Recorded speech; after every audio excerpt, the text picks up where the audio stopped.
Hi welcome back to spools and inches. നമ്മൾ basic സ്റ്റിച്ചുകളാണ് ചെയ്യുന്നത്. അതിൽ ഹാൻഡ് ബേസ്റ്റിംഗ് ആദ്യത്തെ വീഡിയോയിൽ ചെയ്തു. ഇന്നിപ്പോൾ ഹെമ്മിങ് ചെയ്യാം. ഹെമ്മിങ് ചെയ്യണത് ഒരു ഡ്രസ്സിൻ്റെ നെക്ക് ലൈൻ ഫിനിഷ് ചെയ്യാനും അതുപോലെ കൈയുടെ അറ്റത്ത് ഫിനിഷിങ് കൊടുക്കാനൊക്കെ ആയിട്ടാണ്. ഒന്ന് പിൻ ചെയ്തിട്ട് ഹെമ്മിങ് ചെയ്ത് കഴിഞ്ഞാൽ അത് തുണി തെന്നി പോവില്ല നമ്മൾ തയ്ക്കുമ്പോൾ. അതുപോലെ സിംഗിൾ ത്രെഡിലാണ് ഹെമ്മിങ് ചെയ്യണത്. സിംഗിൾ ത്രെഡ് എടുത്തിട്ട് കെട്ടിടുക. എന്നിട്ട് ഈ ഫോൾഡിൻ്റെ ഇവിടേക്ക് സൂചി പതുക്കെ ഒന്ന് ചരിച്ച് കൊടുക്കണം. ഹെമ്മിങ് സ്റ്റിച്ച് എപ്പോഴും സ്ലാൻഡിങ് സ്റ്റിച്ചാണ്. ഇങ്ങനെ ഒന്ന് സൂചി ചരിച്ച് കൊടുത്തിട്ട് വേണം ചെയ്യാനായിട്ട്. അപ്പോൾ ഇങ്ങനെ ചെയ്യുമ്പോൾ എന്താ വെച്ചാൽ ഈ കെട്ട് ഈ തുണിയുടെ ഉള്ളിലേക്ക് പൊക്കോളും. എന്നിട്ട് പതുക്കെ സൂചി ഒന്ന് കുത്തി ജസ്റ്റ് ഒന്ന് കുത്തിയെടുക്കാവോ. ഒരു 2 ഇഴയൊക്കെ സൂചിയിൽ വരാവോ. അത്രയും ഫൈനായിട്ട് വേണം ഹെമ്മിങ് ചെയ്യാനായിട്ട്. ഇവിടെ കുത്തിയെടുക്കുക. ഈ മുകളിലത്തെ തുണിയിലും ജസ്റ്റ് ഒന്ന് കുത്തിയെടുക്കുക. ഇങ്ങനെ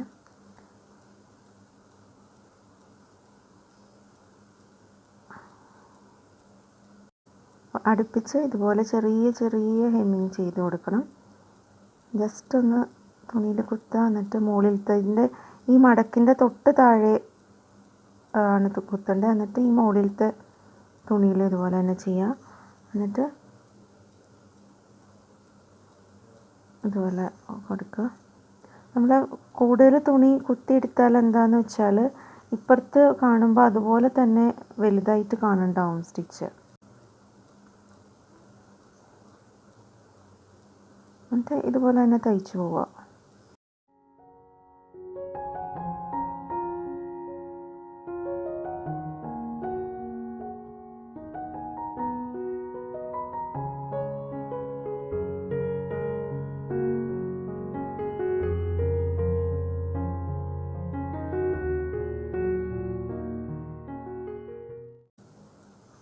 റൈറ്റ് സൈഡിൽ കാണുമ്പോൾ ഇതുപോലെ വളരെ ഫൈനായിട്ട് കാണണം. ഇതിപ്പോൾ ക്യാമറയിൽ കാണാൻ വേണ്ടിയിട്ട് വൈറ്റ് നൂലിട്ടേക്കുന്നതാണ്.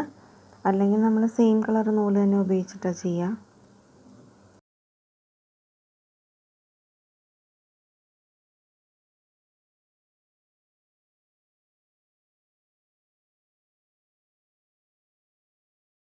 ഒത്തിരി ഇങ്ങനെ വലിക്കരുത്, അപ്പം ചുളിവ് വീഴും. അതൊക്കെ ഒന്ന് ആക്കാനേ പാടുള്ളൂ. ലാസ്റ്റ് വന്നിട്ട് അതുപോലെ തന്നെ എടുക്കുക. ചെറിയ സ്റ്റിച്ച് തന്നെ എടുക്കുക. എന്നിട്ട് പതുക്കെ കൊണ്ടുവരിക. എന്നിട്ട് ഈ ലൂപ്പിലേക്ക് സൂചി വെച്ചിട്ട് പതുക്കെ ഒന്ന് കെട്ടിട്ട് കൊടുക്കുക. എന്നിട്ട് ഇവിടെ ഒരു ഫോൾഡ് ഉണ്ടല്ലോ, ഈ ഫോൾഡിൻ്റെ ഉള്ളിലേക്ക് പതുക്കെ സൂചി, ഈ തുണി ഇങ്ങനെ മടക്കി വെച്ചിട്ടുണ്ടല്ലോ അതിൻ്റെ ഉള്ളിലേക്ക് പതുക്കെ സൂചി ഇങ്ങനെ ആക്കി കൊടുക്കുക.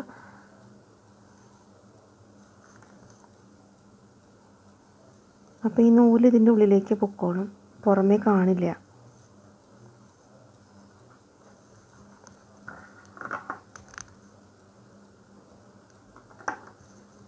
അപ്പോൾ റൈറ്റ് സൈഡിൽ ഇങ്ങനെ പൊട്ട് പോലെ വരും.